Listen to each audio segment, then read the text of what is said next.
This alert comes from stevequayle.com. Red Dawn is coming. This is from one of the most intelligent and solid believers I've ever met, known him for 20 years.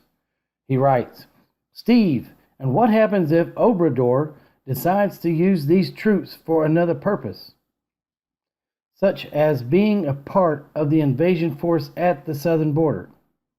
I'd love to know their concentrations along the border. I had a dream a number of months ago where a fire came up from the south. It was smoldering at first, then turned into a raging fire, burning up everything. It turned east and was stopped at the Yellow Rose of Texas. In my interpretation of this dream, and I'm really skimming over the details, is that the U.S. will be invaded from the south through eastern Arizona and primarily through New Mexico. The force will turn east, then be stopped at Amarillo. Amarillo means yellow in Spanish. This was months before all the news came out about New Mexico's governor and legislature and all of their anti-gun, pro-immigration laws, etc. Seeing this deployment of Mexican troops makes me believe my dream will come into reality sooner rather than later. Paul. Well, in case you don't know what Red Dawn is, I want you to think back to that 80s movie with Patrick Swayze and Charlie Sheen were in it, where it was Russian forces and also Cuban that came up and attacked America. Now, how many prophetic visions do people have to have when you're thinking about Dimitri Duduman, you're thinking about A.A. Allen, and the such that talk about the destruction of America? Over the years, we've had a number of these prophets come forward and explain that if America does not repent, if it does not turn from its wicked ways, then it will be judged severely. And frankly, we're too distracted as the average Joe American to get involved in other things because we have our own lives. Meanwhile, all this is being done behind our back. We're being lied to day in and day out. You wouldn't take that, and you don't take that from your spouse, your children, your neighbor. So why would you tolerate that from those in the government? See, we're becoming complacent. Now, what I've included on this, if you want to, is another video that I did a while back. It explains about the migrant caravan and what it is. But while you're watching this video about the migrant caravan, I want you to watch and see about all the young military age males that are in these videos. And think about it. See, the attacking force is being brought in. If you can remember, or even if you don't know, in Vietnam, the Viet Cong would storm these U.S. military installations, and not every one of them had a rifle. What happens is those that had rifles would run ahead of those without rifles. And during the course of the battle, they would get shot and killed. And so the person that didn't have one would run over there and pick up that person's rifle and keep on going. Now, we would be fools to think that the powers to be don't have weapons caches staged in certain areas in this country. There's been many reports about in the Northwest, all along the Columbia River, but let's not be foolish and think that that is the only area in which these weapons caches and food and supplies would be stored. Look, we are under a direct attack. We should be feeling threatened, but instead we're worrying about going to a T-ball game or whatever, or Seinfeld's on, I got to hurry and get home, or whatever. Put your blank distraction in there. There's trouble coming. It's not coming across. It's not at the gate, folks. It's already in the backyard, and many of these enemies have the keys already. Without further ado, I want to go ahead and play this other video. Thank you for watching. Now look at these young men here. That's exactly right. They're young men. They're of military age. Is this an invasion force, or is this just a group of guys just trying to get away from oppression? When you look at this picture, don't just see a couple sleeping with their child in between them. Look at their clothes. Look at the detail Look at the soda bottles that are around them, the food packages. Look at her shoes. She's wearing Skechers, for Pete's sake. Hurting? I think not. As you can see here in this pic, it's a flatbed 18-wheeler loaded up with all these migrants. Okay, the walking and stuff, there are some walking, but a lot of them are getting transported. They're getting assistance. There's places to stop and eat, and they're getting water and stuff. Humanitarian aid. Look, they're not necessarily roughing it. You know, the majority of them are getting lifts like this. They're hitchhiking, if you will, to come for the North. It's an agenda. You got to see this. This is an invasion force. By far, in this graph, California pays the most money to support the illegal immigration. $23 billion a year goes towards benefits and such for the illegal immigrants, while Texas is second with $11 billion. Now, granted, that's 48 or so percent less than California's, so you can see where most of them are going. But obviously, they're pushing a certain agenda.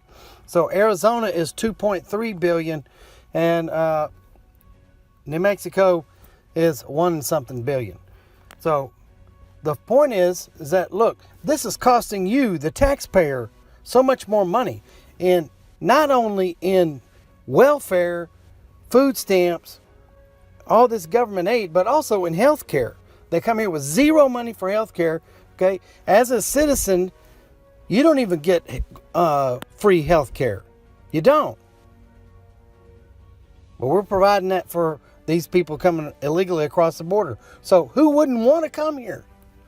You just get free stuff. You don't even have to work. You come here illegally and you get free stuff. Wow, what a deal. See, illegal immigration is bad.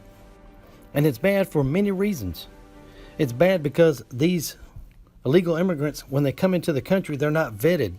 They're not vetted for disease like TB, tuberculosis, polio, and the measles. All these are now making a comeback into the United States. Second reason is they have unknown identities. Most of these people were not able to document who they are, okay, whether or not they have any terror links or any criminal conduct or anything like that. So we don't know exactly who we're dealing with. Third reason is they usurp the rule of law. There are those that are applying and going through the immigration process now that, well, they look like a fool, frankly, because they're doing everything, trying to do things right, the right way, going through the process. It just takes time and it takes money. And so if you go in illegal, you go in cheap, and you still get all the benefits. So speaking of benefits, the majority of the legal immigrants that are entering this country work for cash and also receive some type of government assistance. We're the only country in the world that gives any type of illegal immigrant any kind of assistance. We're the only country in the world that even offers legal immigrants any government assistance. You know, heck, in Mexico, those people that you immigrate there and become a nationalized citizen, can't even own land. You can't vote. You can't get any government help, okay, for a period of time, a certain period of time. So at some point, we need to realize this.